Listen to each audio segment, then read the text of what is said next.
Merry Christmas, Hot Wheels racing fans. You're watching the NASCAR NITTRO Series on the HSL Diecast Racing Channel. And today we have the Broad Street Bully Rink Run on the frozen streets of South Philly from City Hall to the Xfinity Mobile Arena. This, of course, is our last video of the snow races before we get to the season finales that are set by points. Qualifying was basically a mini race of its own with 4 cars on the track at a time. Gaza is your pole sitter, but it's Burt Buzzard starting in third, looking to build on that 32-point lead. And now we're here for the first segment. On the front row, we have Gaza. Next to him, the stock field filler of Tyler Bloodfish. A pair of veterans in Harry Hoon and Lord Raymond make up the rest of the front row.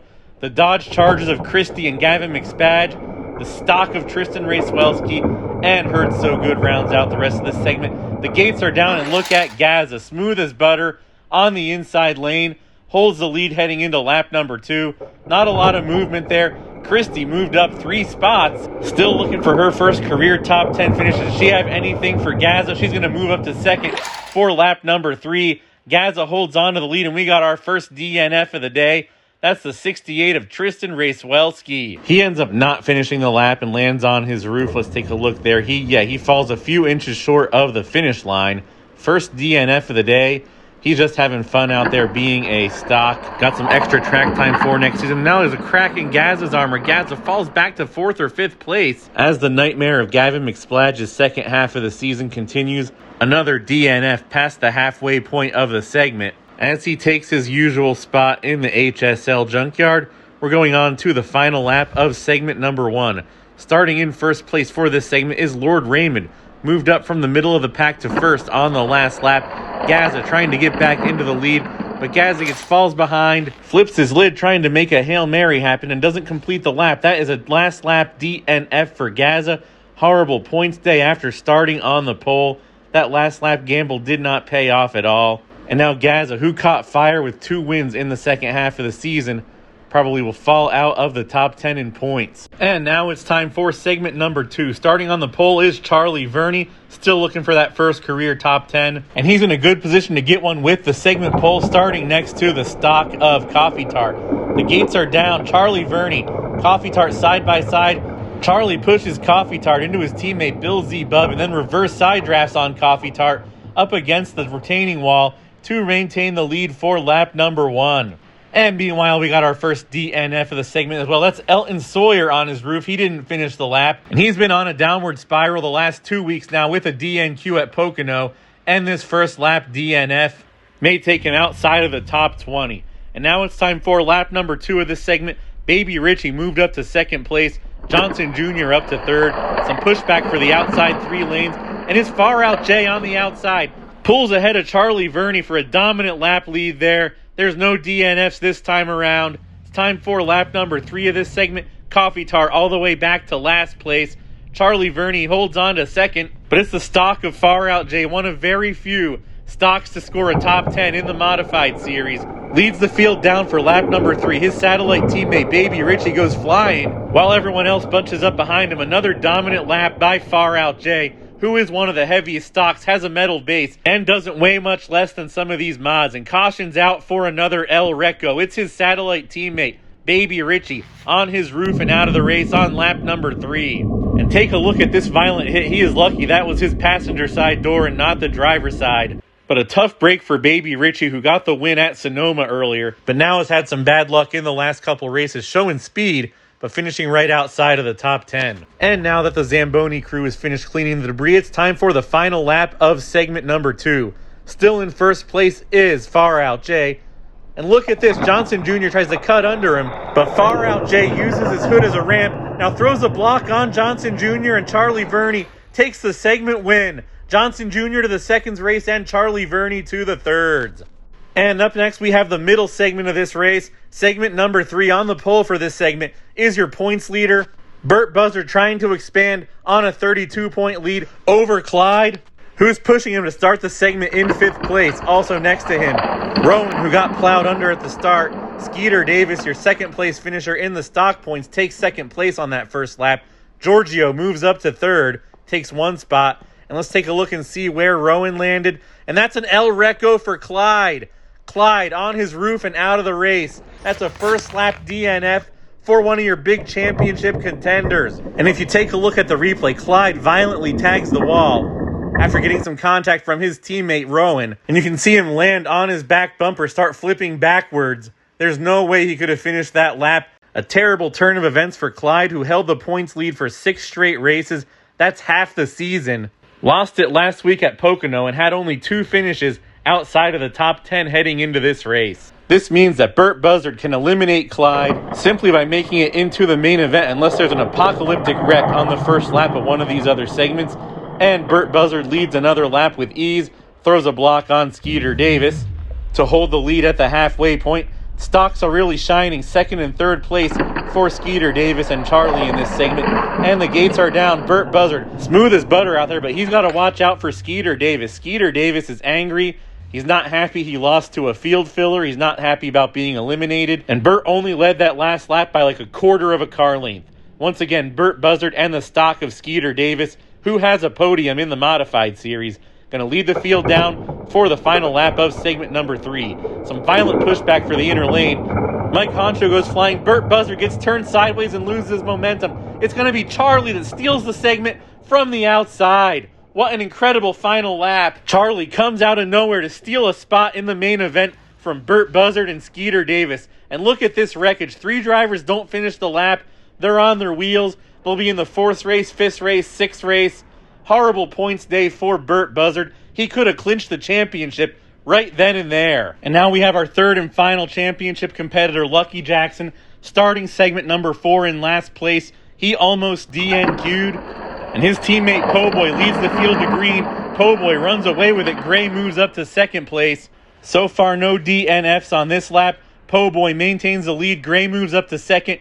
Lucky Jackson moves up 2 spots from 8th to 6th. Some violent pushback for the outside lane. Everybody bunches up behind Po-Boy once more. And it looks like Chef Squid is on his side. Caution's out. He's not going to finish the lap. Yet another DNF for Chef Squid. This season's become a nightmare for him. And this is a replacement car. It's just been bad luck all season, regardless of what kind of car he's driving. A season high 11th at Martinsville, but this is not going to cut it today. 2nd lap DNF for Chef Squid. Po-Boy so far has been the dominant driver this segment. And look who's pushing right behind him. It's shake and bake time. It's his teammate Lucky Jackson. And look at that lead. Po-Boy takes over the rest of the field at the end of that lap. Lucky Jackson pushes him to take a 4-car length lead over Crazy Ruby, pushes Gray, his biggest competition, onto his roof, so he starts this lap in last place. The gates are down for the final lap of the segment. Does anybody have anything for Po-Boy? It's going to be Po-Boy by a bumper length over Crazy Ruby. And Lucky Jackson moves up from almost DNQing to the 3rd race. And now it's time for the final segment of the day. On the pole for this segment is J-Bo. Next to him, Sparky Racer, Gale Force, and the Owlman. Bobby Allison and Riot Isaac in the back. The gates are down. J-Bo takes the early lead, leads the first lap by half the track length. Sparky Racer holds on to 2nd place. And we got another caution for another El Reco. This time it's the Owlman. On his side, out of the race, doesn't even leave the orange zone. And that clinches a 39th place finish for Clyde, 2nd to last place, only behind Tristan Racewelski. And with Burt Buzzard in the 5th race, Lucky Jackson in the 3rd race, it is still anybody's championship up for grabs. And only Gale Force in this segment, currently 3rd, entered this race mathematically eligible. She'll need to win and pray that both Burt Buzzard and Lucky Jackson finish last in their placement races to even have a chance going into Nazareth. The gates are down for lap number 2, and they're 3 wide for the lead. Chase Elliott takes the lead at the last second, slides across the finish line, throwing a block on J-Bo. Bobby Allison moves up to the front row. It is still anybody's segment. Chase Elliott and J-Bo leads the field down. No real pushback for anybody. And look at this. Gale Force flips on her roof as she tries to make a pass for the lead. And it's going to be Chase Elliott leading the field down for the final lap. And look at this. Riot Isaac moved up to 2nd place. The gates are down. A little bit of pushback for Bobby Allison. But Chase Elliott flips on his roof, holds back the rest of the field, and Bobby Allison takes the segment win. And just look and see how close it really was. Bobby Allison by a little over a bumper length over Riot Isaac, who moves on to the 2nd race. And let's take a look. There's J-Bo on his wheels, went from dominating to the 6th and 7th race. That's right, this is the 6th and 7th race. And Coffee Tart and Chase Elliott almost side by side for the lead. And there's Mike Honcho on his roof. What can I say that hasn't been said? He's just had a ton of bad luck this season. And now it's time for the final lap of the 6th and 7th race. Coffee Tart flies away with it, gets undercut, uses the hood as a ramp. It seems like undercutting at this track seems to help your opponent more than anything. And now it's time for the 5th race. A surprising pole sitter for such a far back race. That's Burt Buzzard. Barely holds off his fellow Australian T-Bird stalker, Lord Shank. That's 2 of the 3 Australian teams in the NITTRO Series this year. The other being Barora Bangers. And the gates are down for lap number 2. Who else but Burt Buzzard takes this one easily, moves on to the 4th race.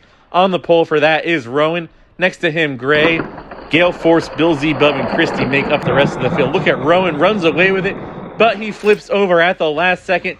Bill Z, Bub takes the lead from the outside lane. He's got Christie pushing him to lead the field to green for the final lap of the 4th race.